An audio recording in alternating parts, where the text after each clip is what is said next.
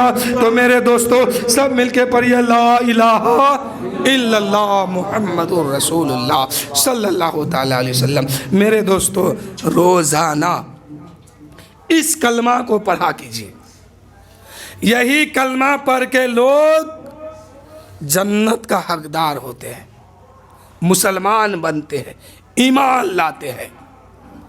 تو اس کلمہ کو روزانہ ایک ورد بنائیے، اپنا وظیفہ بنائیے 2-4-10 منٹ کے لیے، اور اس کلمہ کو انشاءاللہ پڑھے، اللہ تعالیٰ آپ کے ایمان کی بھی حفاظت فرمائے گا، آپ کے خیر و برکت، آپ کے گھر میں خیر و برکت بھی عطا فرمائے گا۔ تو سب کو مل کے پڑھیے لا الہ الا اللہ محمد الرسول اللہ صلی اللہ تعالیٰ علیہ وسلم۔ مولا تعالیٰ ہم سب کو اس محفل کے صدقے میں صراط مستقیم پر چلنے کی توفیق عطا فرمائے، اور مولا آج جو شادی، کل یا پرسوں جو شادی ہونے والی ہے، جس وجہ سے اس محفل کو منعقد کیا ہے مولا، اور تیرے حبیب کا ذکر کیا ہے، کروایا ہے اور سنا ہے مولا، اس محفل کے صدقے میں اس شادی میں برکت عطا فرما، اس نکاح ہونے والے نکاح کو قبول عطا فرما، اور ان لوگوں کی زندگی میں آنے والے آفات کو دور فرما۔